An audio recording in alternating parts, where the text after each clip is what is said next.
Y hoy vamos a tener una clase.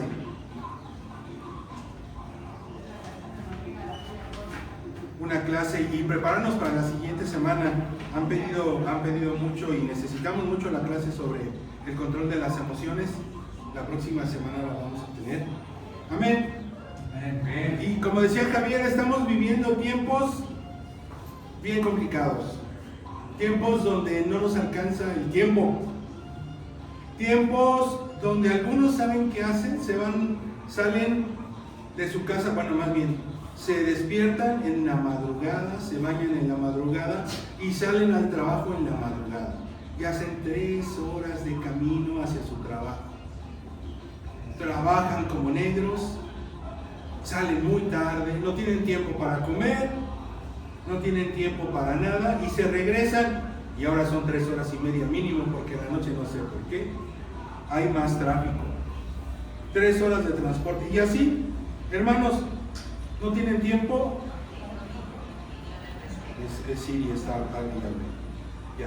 No tienen tiempo para ver a sus hijos, ni para cuidar a sus hijos, ni para realizar tareas de sus hijos, o no tenemos tiempo. Y ¿saben qué es lo peor? Que lo que ganan no les alcanza. No nos alcanza. Trabajamos como negros para vivir como blancos, dice el dicho, pero la verdad es que muchas veces no. Y terminan súper cansados. O terminamos. Otros son como la película de A Toda Máquina, ¿se acuerdan? Del personaje dice, ya llegué vieja, ya me voy vieja.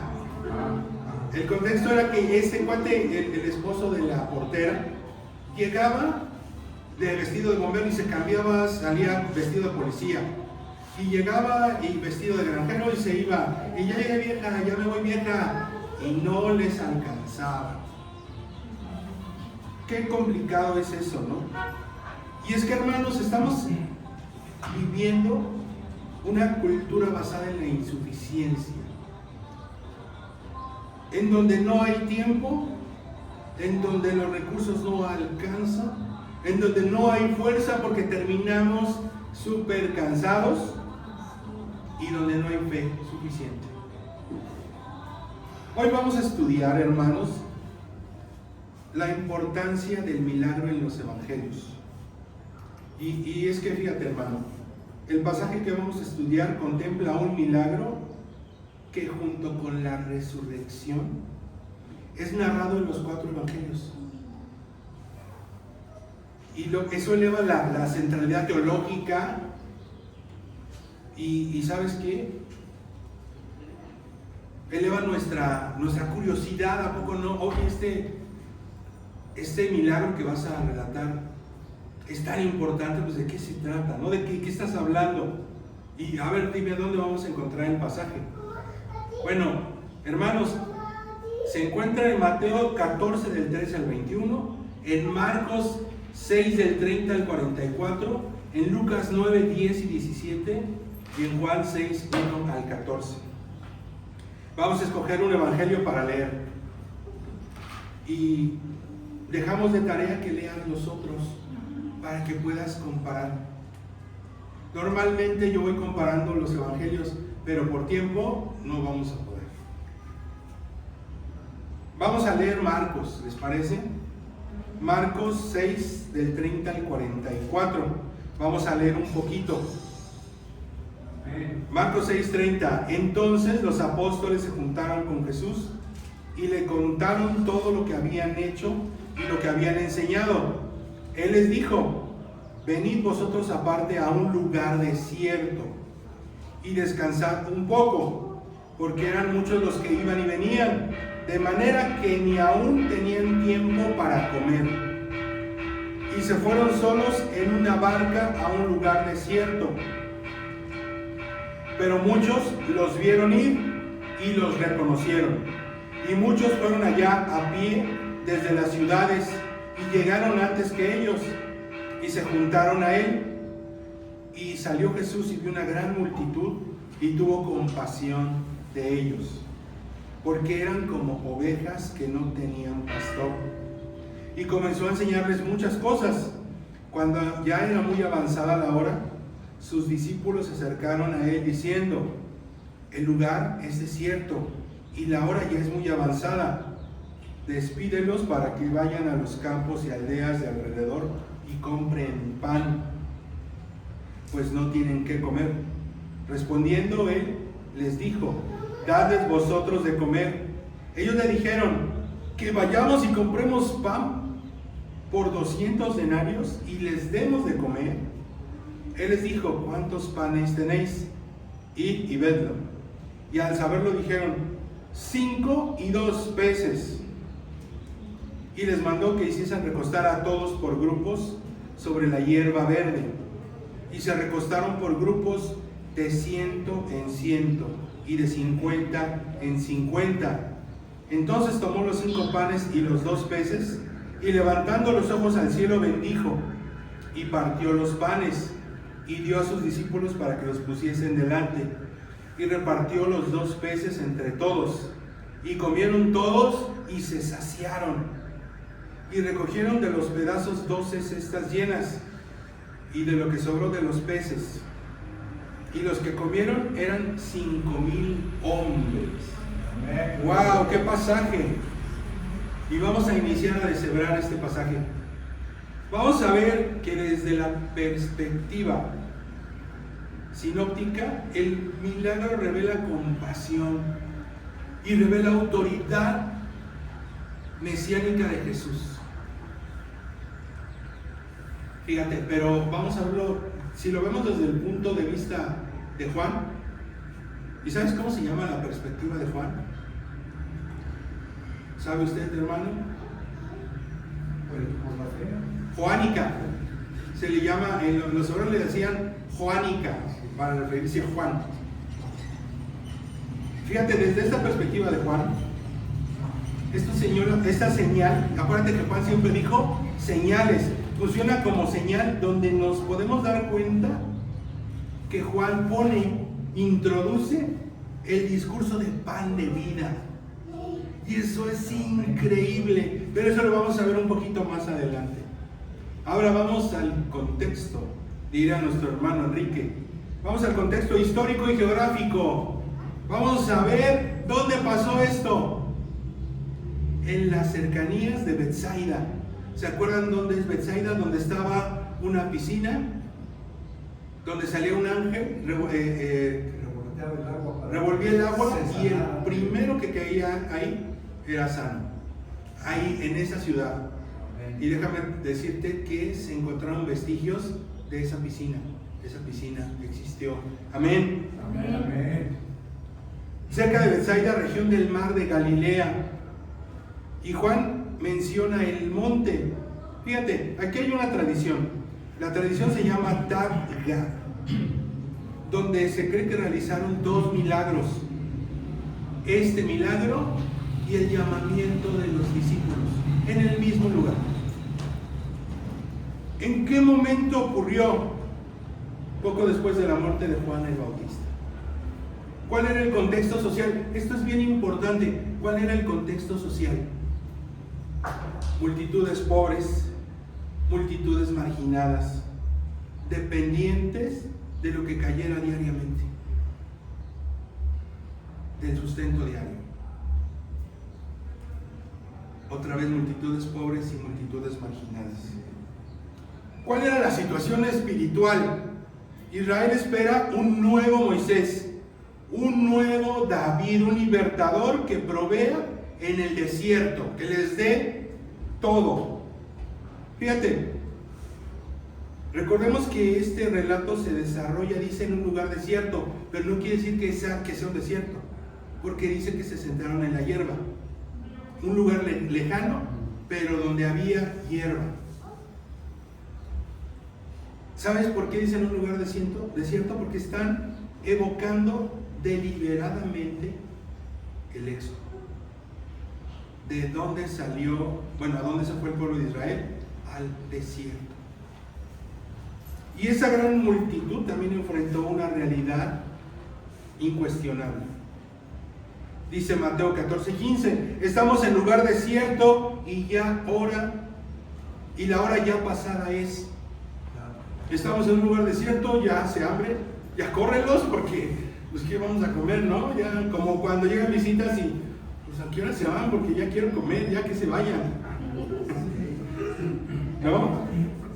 La pregunta clave de esta clase, hermano, es: ¿qué hace Jesús cuando lo humano no alcanza?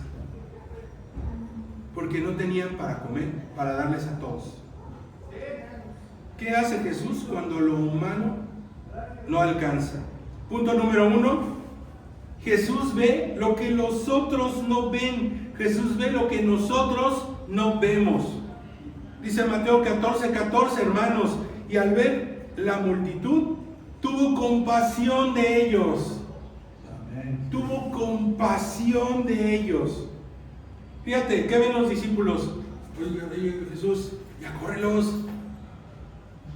Ven un problema logístico grande. ¿Qué ven los discípulos? Una multitud inconveniente. Es mucha gente. La Biblia habla de 5,000 varones, 5,000 hombres. ¿Qué más ven? ¿Cómo vamos a comprar tanta comida? ¿Cómo? ¿Con qué ojos divino tuerto? Decía mi abuelita. Un gasto imposible. Ahora, pensemos cuál es la mirada de Cristo. Eso ven los discípulos, problemas. Jesús ve ovejas sin pastor. Marcos 6:34. Amén. Ve hambre física y hambre espiritual. Porque desde dónde vinieron, dice este relato, de todos lados, y caminaron mucho para llegar ahí. Jesús ve una oportunidad para revelar el reino de Dios. Amén. Para instruir a todos sus discípulos para creer en la fe de Dios, de que es soberano. Amén, hermano. Todo lo puede hacer. Amén. Donde nosotros vemos escasez, donde el hombre ve escasez, Cristo ve la ocasión para mostrarse. Donde ve escasez de fe, donde ve escasez de recursos, donde ve escasez de tiempo, Jesús siempre ve la oportunidad para mostrarse delante de nosotros. Amén. Punto número 2. Denles ustedes de comer. Si te dicen denles ustedes de comer, ¿cómo? El desafío de la fe, hermanos. Cuando Jesús dice, puedes hacerlo, es un desafío para nuestra fe. No tiene necesidad de irse, dice Mateo 14:16. Denles ustedes de comer. Jesús no ignora la realidad, pero traslada la responsabilidad. Jesús siempre dice, ten fe. Tu realidad es esta, pero puedes hacerlo. Da lo poco que tienes. Y ese es el reto, hermanos. Dar lo poco que tenemos y darlo de corazón. Jesús nos muestra siempre una gran lección teológica. Jesús nunca inicia un milagro, y date cuenta y estudia los milagros sin confrontar la incredulidad. Nunca, siempre dice, puedes hacer esto. No sé si han visto el meme de un niño negrito que se queda bien así que, ¿en serio? ¿Se puede? Y así somos nosotros, incrédulos, no pensamos que Jesús tiene ese poder. Jesús nunca inicia un milagro sin confrontar la incredulidad, sin querer enseñarnos algo. Siempre hay un aprendizaje. Amén. ¿Sabes por qué? Porque el mandato precede la provisión. Si nosotros obedecemos, eso quiere decir que nos va a proveer. Fíjate, hermano, los discípulos responden, no tenemos aquí sino 5 panes y 2 peces. La fe comienza cuando reconocemos lo poco, hermanos. ¿Cuál es nuestra situación espiritual? ¿Cuánto tenemos? ¿Cuánto tengo yo? La fe comienza cuando reconocemos lo poco, pero no nos detenemos ahí. Nada más tengo esto. Ve con eso, nos dijo Jesús. Ve con eso. Punto número 3. Lo poco en las manos de Jesús. Como hemos estudiado en clases anteriores, hermanos, por ejemplo, el miércoles pasado, hemos visto que en las escrituras hay mucha carnita, muchas pepitas de oro. Por eso vamos a estudiar, hermanos, el trasfondo de esta escritura. Se dice veterotestamentario. Fíjate, hermano, este milagro no es aislado. Como vimos en la clase anterior, está cargado de ecos del Antiguo Testamento. Moisés y el maná. Pan del cielo les diste para comer. Salmo 78, 24. Pan del cielo les diste para comer. Si nos ponemos a analizar bien, nos damos cuenta que Jesús no solo repite el milagro, sino que lo supera. El maná caía diariamente y Jesús multiplica con autoridad inmediata. Ahorita, porque ahorita tienen hambre, Jesús tuvo compasión de ellos. También nos hace recordar Eliseo y los panes. Comieron y sobró, dice Segunda de Reyes 4, 42 al 44. Comieron y sobró. Jesús aparece como mayor, como más grande que Eliseo, confirmando su autoridad mesiánica, hermanos. Como dice el hermano Enrique, texto y contexto. Fíjate, ahora vamos a ver el análisis textual y simbólico. Los panes, algo tan simple y tan natural en aquellos tiempos. Pero mira, normalmente cuando vamos a comprar pan, ¿qué es lo que haces? No, pues unos van a ver el pan que tenga miel, que tenga chocolate, que tenga mantequilla, que esté fresco, que sea integral, que no tenga gluten. Escogemos el mejor pan, ¿no? Sí. Podemos, pero cuando no tienes, vas a la tienda y compras el que está ahí, el barato. Eso quiere decir que hay muchos tipos de pan. En aquellos tiempos había 2 tipos de pan. Cuando andamos cortos, compramos el de marca propia de la tienda. Aunque esté durito, sirve igual. Pero fíjate, en esos tiempos, los ricos comían un tipo de pan y los pobres comían otro. Mira, Juan especifica que eran panes de cebada, pan de pobre. El pan de cebada era pan de pobre. ¿Cuál era el pan de cebada? Bueno, no era tan fino, era más oscuro y no quedaba tan esponjadito. Era de licor. Era así, era un pan diferente, no era un pan fino. No, como cuando, pues sí, insisto, como cuando compras un pan de marca y un pan de marca propia. Pan de cebada representaba el pan de pobre en aquellos tiempos, el pan ordinario, el pan insuficiente. Ese era el pan que llevaban, hermanos, para compartir. Ahora vamos a ver cómo beben los peces en el río. No, no es cierto, esa era canción. Vamos a entender qué significaban los peces en aquellos tiempos. Los peces eran el alimento común de Galilea.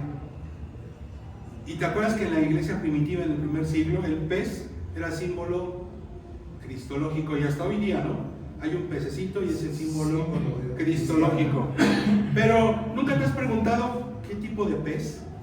¿Y cómo era el pez? ¿A poco cómo se lo comieron? ¿Nunca te has preguntado eso? No, crudo dice, ¿cómo? ¿Qué más? Era asado. Era asado. Zarandeado. Ojalá, imagínate. A la diabla. Para empezar, eran unos peces pequeños. Eran peces muy pequeñitos. Y eran o asados o salados. Normalmente así eran, pero eran peces pequeñitos. Era como para acompañar la comida. Realmente no era comida.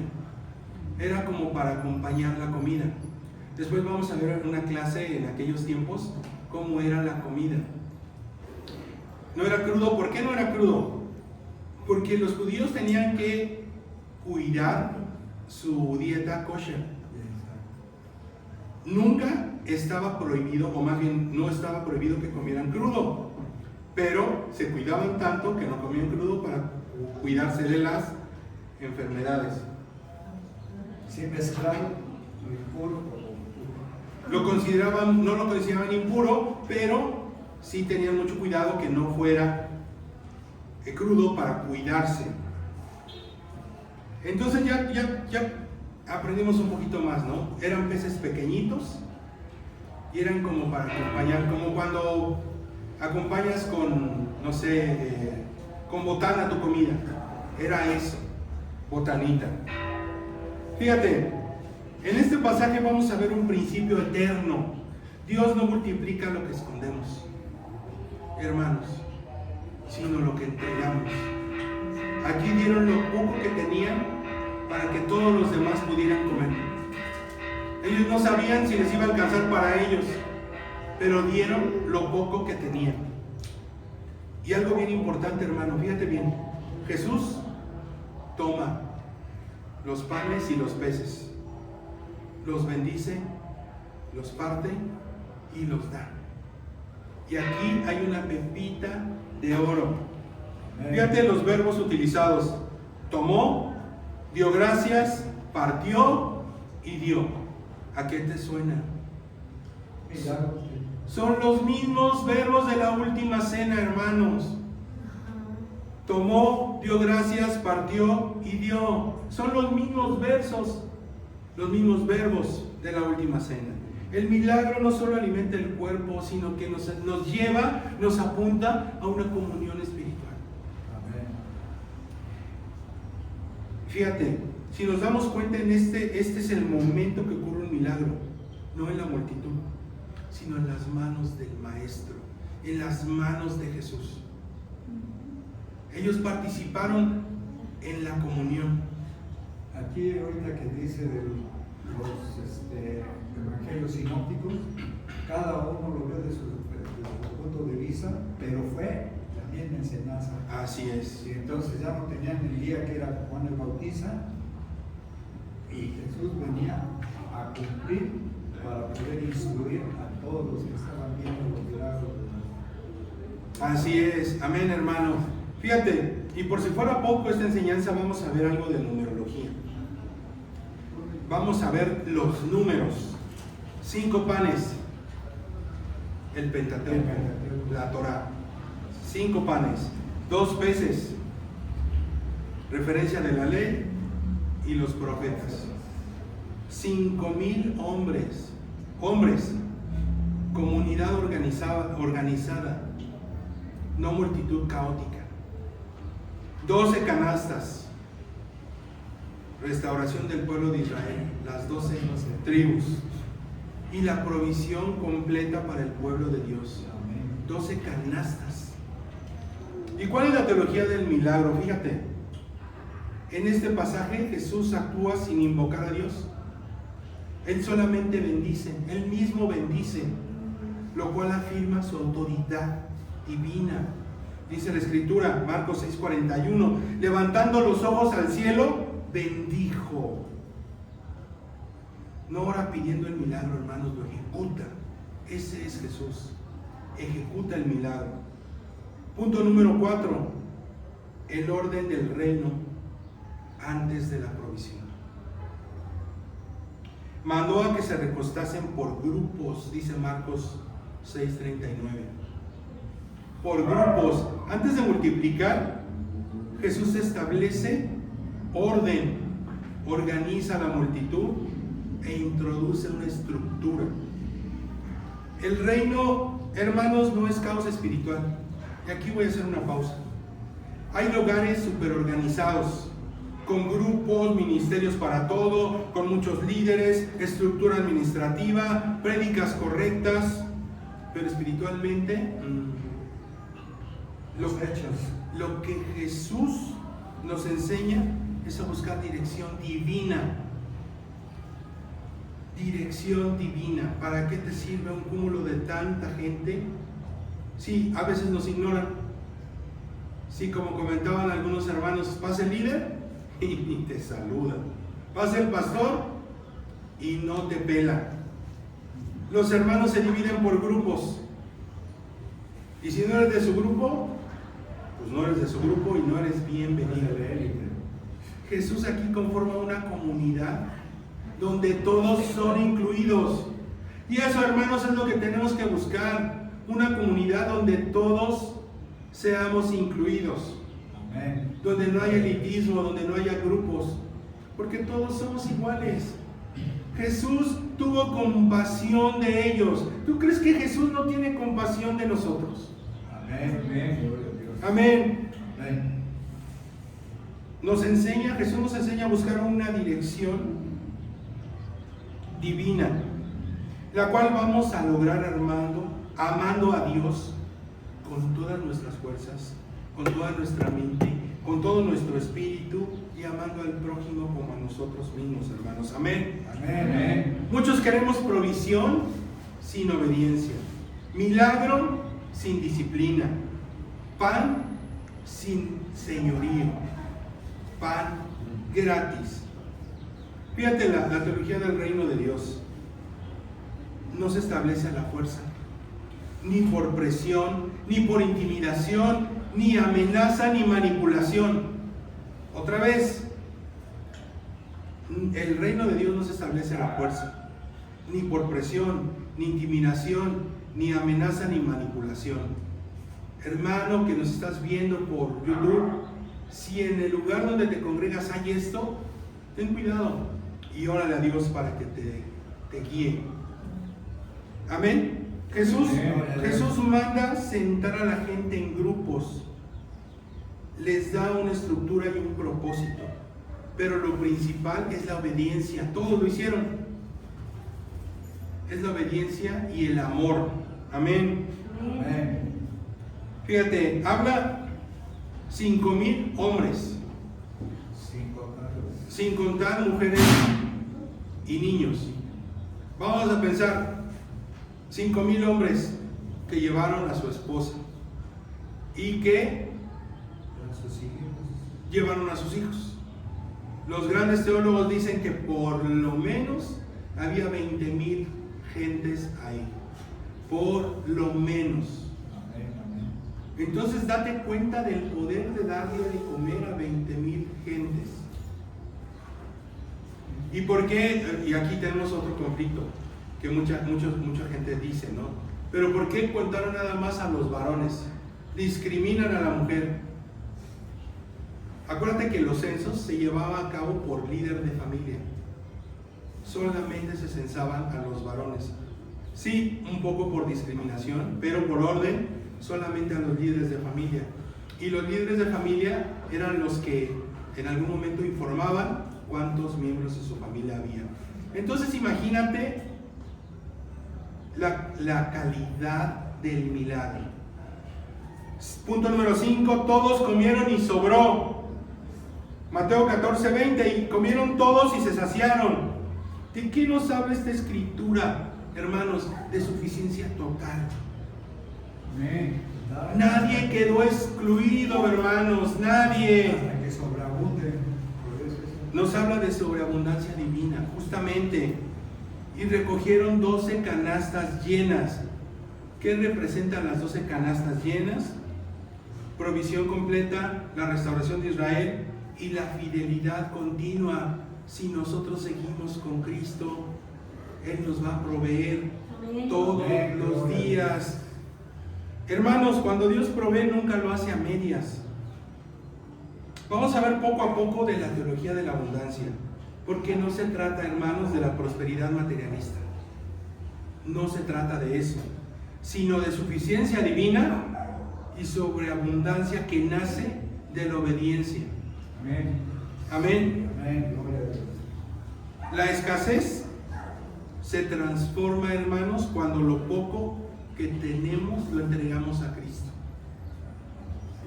La escasez se transforma cuando lo poco que tenemos lo entregamos a Cristo. ¿Qué es lo poco que tenemos? Jesús quiere que le digas, mira, tengo 100 pesos. Quiere que le entreguemos nuestro corazón. Quiere que le entreguemos nuestra fe. Quiere que le entreguemos nuestros problemas. Vengan a mí todos ustedes que están cargados y dejen en mí sus cargas, que yo los haré descansar. Eso es lo que quiere Jesús. Los afanes del mundo. Así es, que tengamos fe. Pero fíjate que todos caemos en un error, y ese es el punto número 6. El error de buscar solo el pan. Voy a decir cambio. Yo he caído mucho en ese error. El error de solo buscar el pan. Un poquito más adelante dice en Juan 6:15, querían hacerlo rey. El pueblo interpreta el milagro políticamente. ¿Cuándo has visto esto? ¿Has visto esto? Que te dan ayuda por aquí, que te dan ayuda por acá y que queremos hacerlo presidente. Y lo hicimos. Pero no vamos a hablar de política. El pueblo interpreta el milagro políticamente, pero Jesús se retira. ¿Por qué se retira? ¿Qué muestra Jesús aquí? El milagro no define la misión, hermanos. El milagro, la señal, apunta a una verdad mayor. ¿Qué es lo que querían algunos de ese pueblo? Algunas de esas 20,000 gentes. ¿Y qué es lo que queremos muchos? Pan sin cruz. Milagro sin arrepentimiento. El reino sin obediencia. Ser materialista nada más. ¿Te suena? ¿Te suena esto? Pan sin cruz. Milagro sin arrepentimiento, reino sin obediencia. ¿Te suena? Y es que muchas veces yo he sido así. Muchas veces somos así. Y Jesús se retira porque el milagro no es el mensaje, hermanos. El milagro es la señal. El milagro es la señal, como hemos estudiado. Punto número 7. Yo soy el pan de vida. Amén. Yo soy el pan de vida. El que viene a mí nunca más tendrá hambre. Juan 6:35. Juan, como lo vimos, conecta el milagro con la enseñanza del maestro. Pero Jesús no solo da pan, multiplica el pan, hermanos. Provee el pan. Hermanos, Jesús es el pan. Todo milagro apunta ¿a qué? Hacia el arrepentimiento, hacia la salvación, hacia la comunión y hacia la vida eterna. Amén. Amén. Otra vez, todo milagro apunta hacia el arrepentimiento, hacia la salvación, hacia la comunión y hacia la vida eterna. Pero entonces, ¿qué es lo que tenemos que hacer? Aquí viene lo bueno. Obediencia, que es importante. Entregar lo poco que tenemos a Dios. Amén. El Padre no necesita cantidad, necesita obediencia. Así es. Cuando estamos en una crisis, y ya te lo he platicado y no quiero cansarte, pero mi hijo se estaba muriendo. Entregué lo poco que tenía a Dios y le oré yo por ellos. Te cambio mi vida por la de mi hijo, Dios. Y me escuchó. Amén.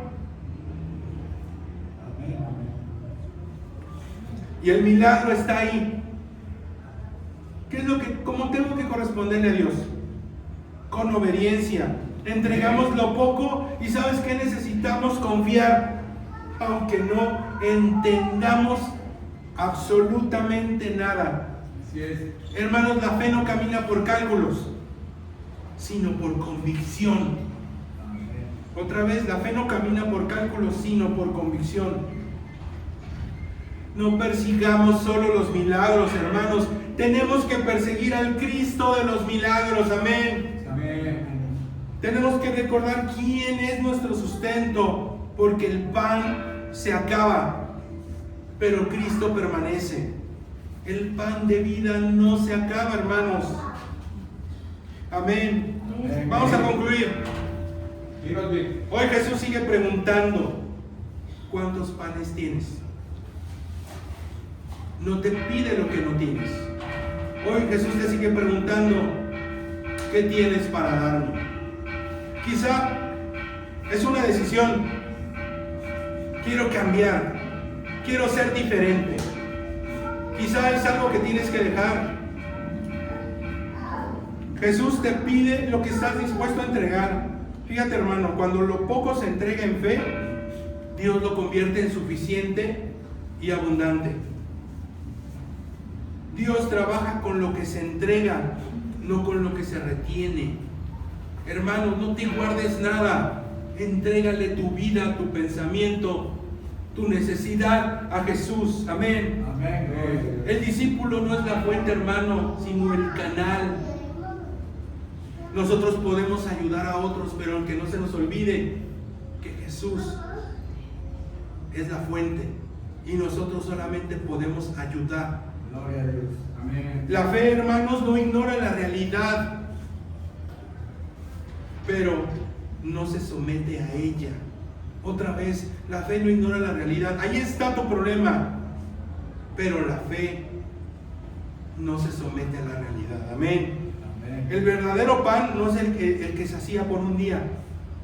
Hermano, el verdadero pan no es el que te quita el hambre por un día, sino el que da vida eterna. Amén. Amén. Vamos a llegar a una conclusión teológica para terminar. La multiplicación de los panes y los peces es una señal mesiánica. Relectura del Éxodo. Se acomoda con el Éxodo. Es una anticipación eucarística de la última cena, hermanos, y revela a Jesús como el verdadero proveedor. Hermanos, Jesús no solo alimenta multitudes, Jesús es el alimento.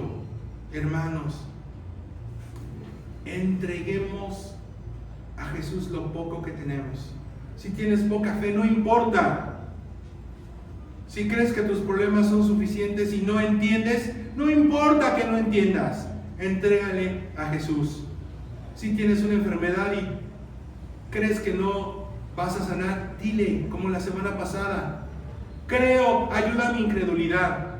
Amén. Entrega lo poco, y así se llama la clase, hermano. Cuando lo poco se entrega, Dios lo multiplica. Amén. Amén. Y a Dios sea toda la gloria. Amén. Gloria a Dios. Gracias, hermano.